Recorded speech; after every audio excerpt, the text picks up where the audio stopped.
but there's something I got up very late in the night yesterday, and I just lay down on my bed, and I began to inquire of the Holy Spirit that you see that there are things you are not. The Bible says, ask for the ancient path and do what? He said, walk ye therein. The preacher makes us to understand that there is nothing new under the sun. It means that the very key to the future is hidden in the past. I hope you guys are understanding what I'm trying to say. There is nothing you want to do that is new. People have done it already. It might just be a modification, but it's not something new. So he said, ask for the ancient patterns. And I just laid down, I just began to worship. Then I began to inquire of the Spirit that what is the cause for the difference in the results we see in the life of men? What is the cause for the difference in the results? Because you see, we have come into the name of Jesus, am I correct? But not everybody produces the same kind of results. And it's a thing of what you see. If there's one thing I really want to do with you guys, is to make you balanced. There's a whole lot of contention in the body of Christ, and it shouldn't be so. Jesus Christ, before he left, he prayed a prayer point for the disciples and also extended to the church. He said that they may be one, even as I and my Father are one. Of the truth, we have various denominations, are we together? But you see, when Jesus is coming, he's coming to meet a church, a bride, not multiple brides. Are we together? So there's a formation to which we are to be formed. Until we come to that point whereby we come into oneness of mind and spirit, we'll keep on having problem in the body of Christ. And that is why it pains me a lot. You see people that shouldn't talk about the kind of things men of God do. You see a lot of people talking nonsense on social media. A lot of people have turned the social media to a place of judgment. But that is why you to judge a man. Bible makes us to understand that it is not of him that runneth, nor of him that willeth, but of God that showeth mercy. All of these things you see, it's not because of a man. I hope you are getting what I'm trying to say. This is the presence of God. This is what God does. So it's highly expedient that we become, the Bible says, blessed are the poor in spirit for what? Bible scholars. Matthew 5. Blessed are the poor in spirit for what? For theirs is the kingdom of God. For you to inherit the kingdom of God, it takes a level of brokenness. You don't have this thing. Forget. Our deliver. So as I began to inquire, then the Holy Spirit began to talk to me, and I was just smiling when he was teaching me. It was something strange. Very strange. If you really want to be balanced in life, this is the fundamental I want to teach you. Never forget that man is what? Man is spirit, soul, and what? And body. What did I say? That man is spirit, soul. Never join the bandwagon of people that are just there shouting, I'm a spirit, I'm a spirit. You keep on shouting, I'm a spirit, I'm a spirit. You do 70 days dry fasting. I told you last week that you see, the moment you became born again, your spirit has come into oneness with the spirit of Jesus. He said, as he is in heaven, so are you here. You are here on earth. Talking about your spirit man. Now my question is, why are we trying to build what is already built? You see people saying they are doing 70 days dry fasting, trying to build your spirit. What are you building for crying out loud?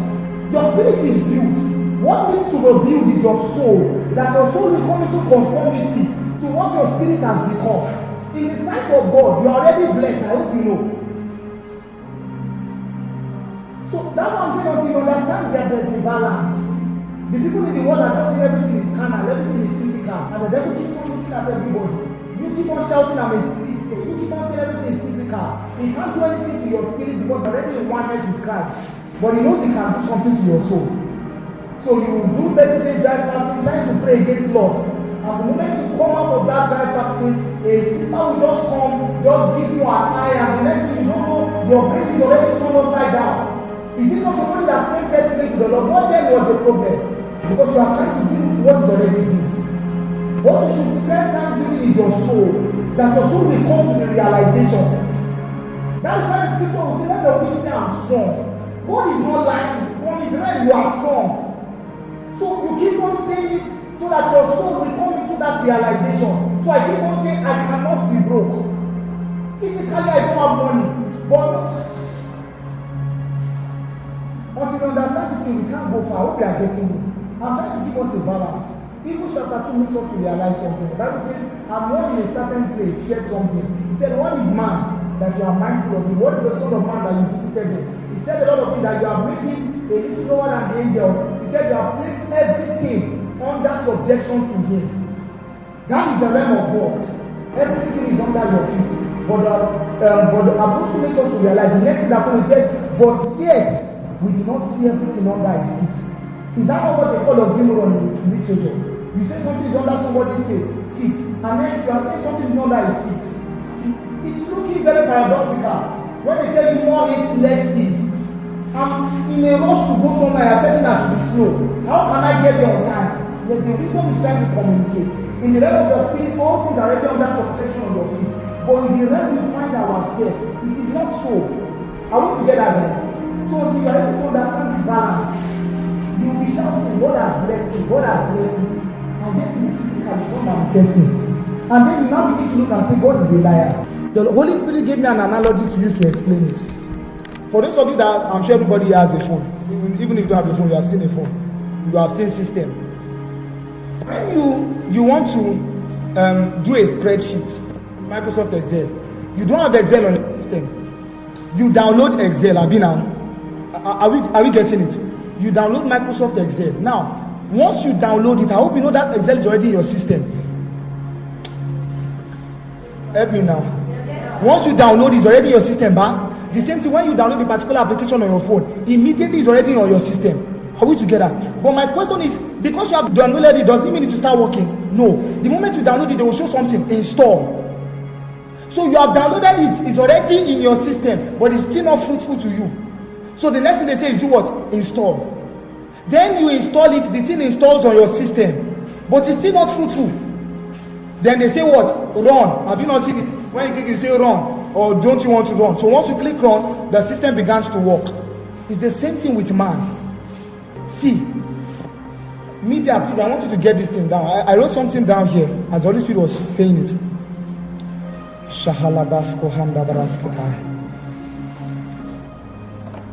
Okay, so as I was explaining, you download first, then what's the next thing? You install, then what's the next thing? You run. The Holy Spirit told me something. He said, you need to understand that in Christ, all of God's blessing for man has been downloaded. Don't get me wrong. Understand. I want to get Microsoft Excel. The first thing you should do what? To download it. The moment I download it, it's already in my system. So my system already has Microsoft Excel. That is what Ephesians 1:3 was trying to communicate. He said God had blessed you what? With all spiritual blessing in Christ. Are you getting it? So it has been downloaded inside of Christ. But the next thing you understand that once you have downloaded it, you cannot still use it. The next thing you need to do what is what? Install it. So the Bible makes us to understand that what? And be transformed by the renewing of your mind. So once you have downloaded it, for you to install it, it takes a renewing of what? Of your mind. You download it, see, you come into realization. The moment you are aware that, okay, this is what has been secured for me in Christ. The Bible says by his stripes we are what? We are healed. It is downloaded in Christ.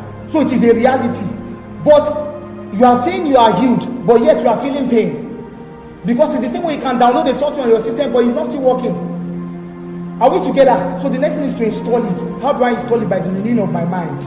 I begin to tell myself, yes, after by his stripes, there's something he's doing to your mind. You are installing that particular word. Are you guys understanding the way people get results? In Christ, all of God's blessing for man was downloaded. Then into bracket Ephesians chapter 1 verse 3.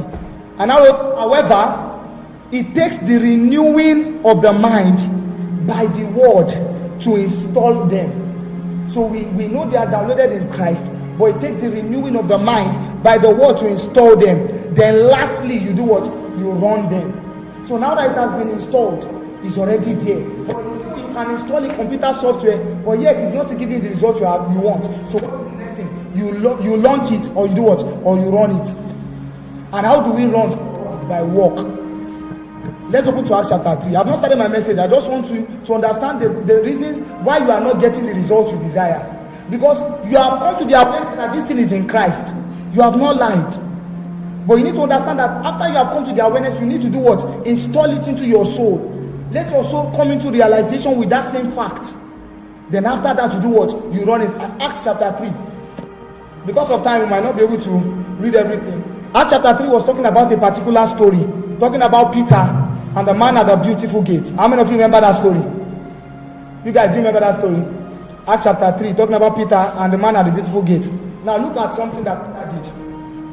So in verse 5, and he gave unto them, expecting to receive something of them. Then Peter said, he said, silver and gold have I none, but that which I have. First thing, he realized, are we together? He knew that, okay, I don't have silver and gold, but I know something has been downloaded for me in Christ. Are you guys understanding the way this thing works? Then he began to install it, such as I have. The moment he began to say, such as I have, you are installing it. Okay, this is my reality. It is my inheritance. Are you guys understanding what I'm trying to say? This is the way to get the result you want. If not, you keep on shouting, I want to have A in my exam. You cannot have A. You just be shouting, it won't come. I'm teaching you systems to get results. And he says, such that I have, I give unto you. Such as I have, I give unto thee. In the name of what? Of Jesus. That already makes you to understand that you knew where it was downloaded. There's a Yoruba song that says something they trust in horses. How did that song give away again? Something like that. He said, but the last verse says, it's trying to let you know that all of those blessings are hidden in Christ. That's why the psalmist will say something. He said, I will lift up my eyes unto the hill, from whence cometh my help.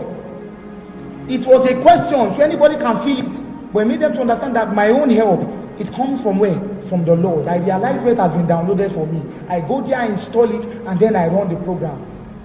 Do you guys understand these things? Are you guys following me? This is the way to best results.